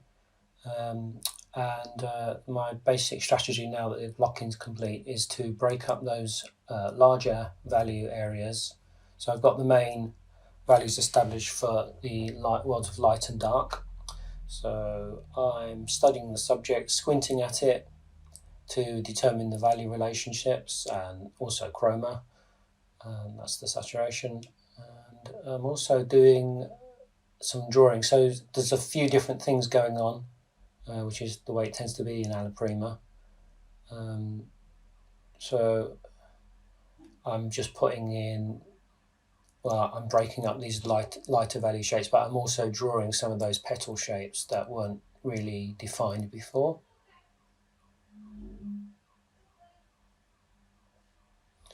And you can see I'm putting in a stronger chroma of that magenta colour.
So here you can see I've introduced a yellowish note in the center of this flower.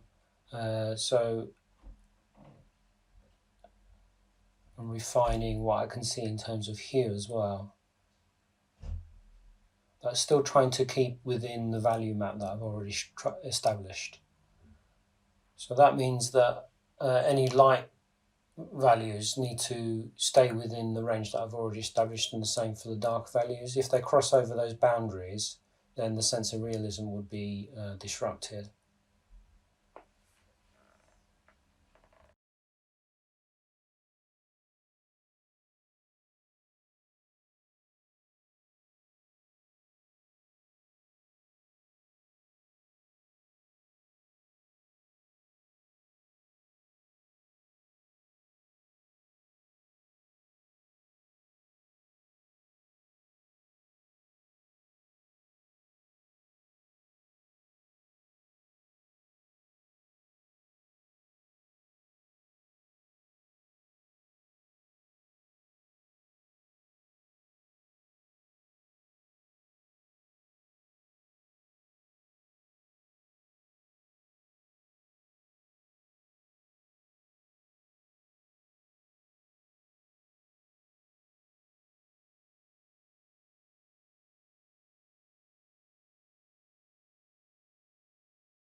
So here you can also see that I'm adjusting the color temperature.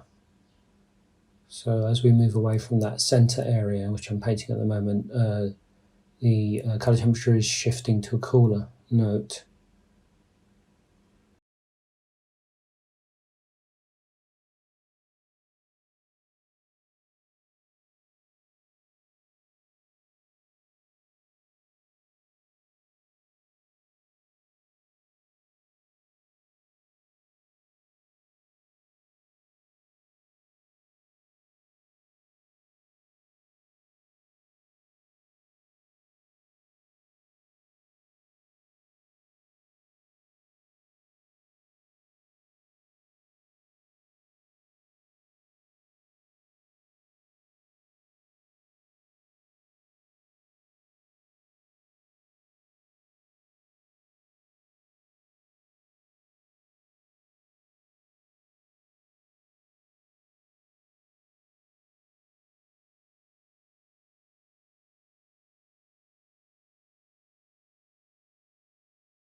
So here you can see I'm paying more attention to the drawing again, refining those shapes at the edges, the boundary between the petal edge and the background. This is sort of more focused on drawing, but also obviously I'm still trying to keep awareness of the values.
Now the way forward is really just a repetition of this process as I slowly go over the whole area. Well, I'm concentrating on the area that's in light at the moment.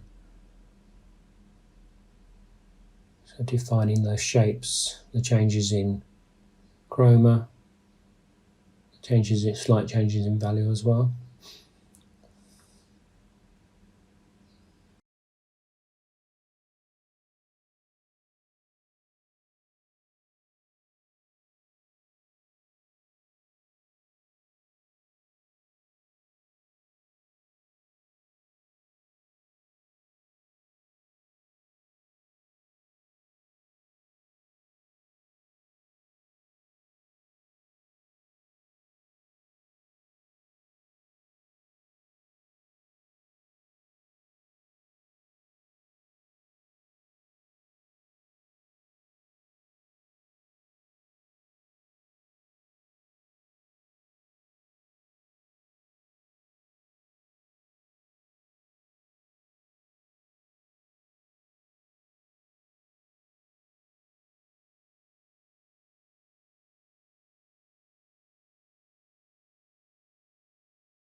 It's important to keep standing back, taking in the whole painting, comparing what you see in the subject, so you can see it's the relationships that you're trying to see when you take in the whole picture, to make sure they're in balance, in the sense that they've got to match what you're seeing in the subject. I mean, you can deviate from it, and that's artist's sort of license, really.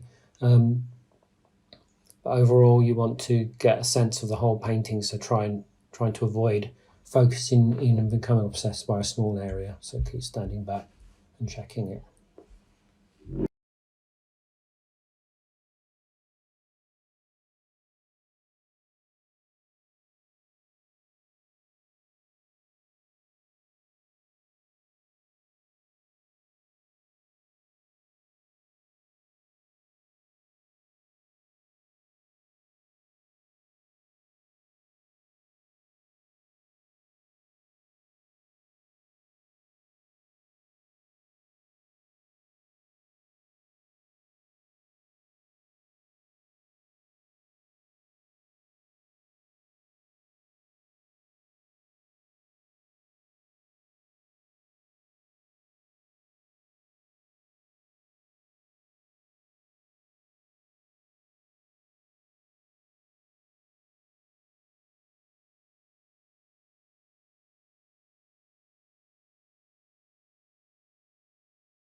So now I've switched over to the world of dark, as it were, and I'm applying the same steps. So refining the drawing, the values, and the chroma, temperature shifts, color temperature shifts, and yeah, that's it. So it's repeating that, just going sort of moving across the form, jumping around, comparing different areas to each other, looking at the subject, comparing to make sure that the relationships are sort of where I want them to be.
Now I've done that second pass with, you know, going basically over that basic layout of the lights and darks, refining the drawing values, chroma. I'm now going in with the dry brush and I'm adjusting some of the edges. Again, squinting at the subject to check where the hard edges are, where the soft edges, where the lost edges are, and then going into my subject and just breaking some of those edges up where I think it's needed.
Okay, I finished blending for that for now. I'm going to go back in and add some finer details.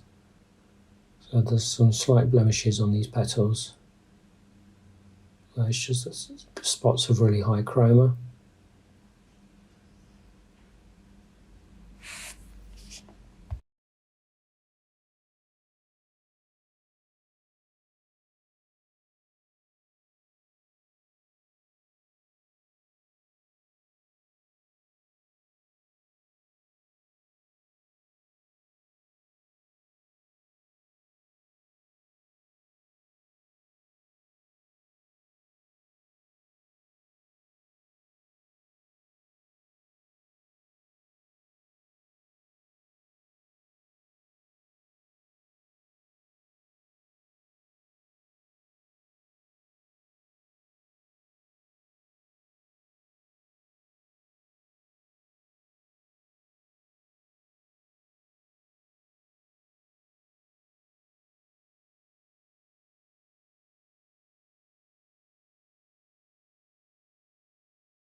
Now I'm prepared some more background colour, and I'm going back in and refining the shapes, basically the shape of this flower by cutting back into it with the background.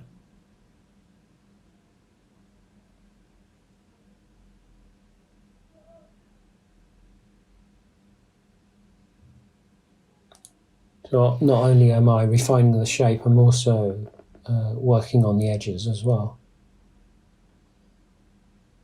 in sense of like how hard they'll be. So I'll need to go back again and adjust the edges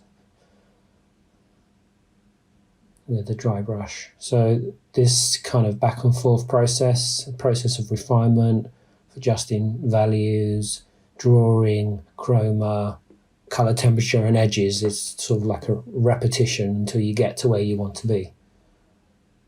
And you have all those relationships of those different aspects in the way you want them to look in the painting.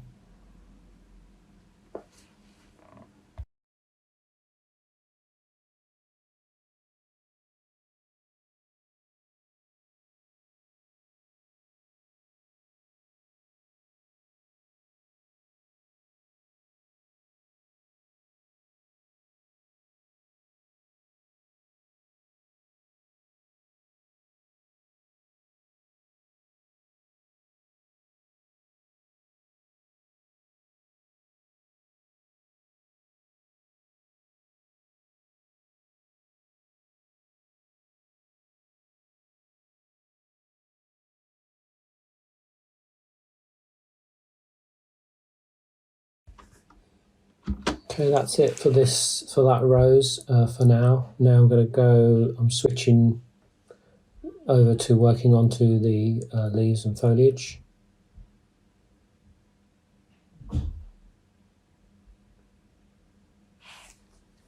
Again, establishing the values again, some of the edges and the drawing. Same process as before.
So now I'm getting close to finishing. So adding small details, keep standing back.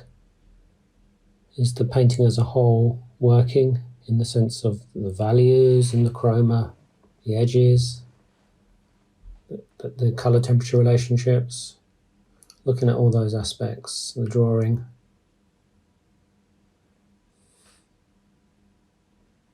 Is there anywhere I wanted to emphasise more than another? Do I want to adjust the edges somewhere? So really at this sort of stage you should be probably looking more at the painting than the subject, because the painting's got to stand up on its own. So no one's ever going to see the subject. So the subject really is just your inspiration.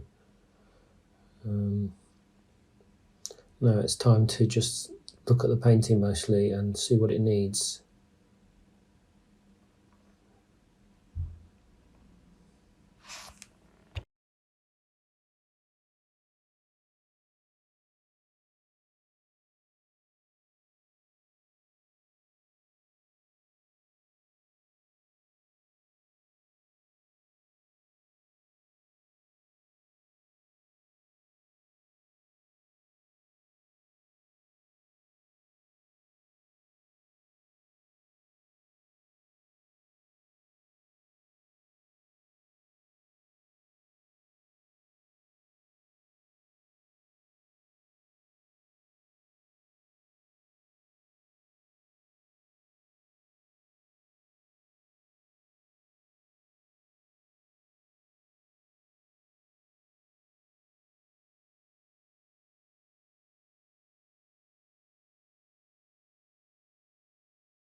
So now these final few strokes with the dry brush, going round, adjusting some of the edges. I think I actually did some more after this, but it wasn't on video. So sometimes what can happen is you think you've finished, you go away, come back a few hours later, and then you see something that you didn't see before. So it's good to have a bit of a rest. If you can wait till the next day, or take a picture on your iPhone or whatever, your camera phone, and if you're seeing it on a smaller screen can help, or photographing it and then looking at it, away from the actual painting, you can sometimes see things that you hadn't noticed before, which you would want to adjust.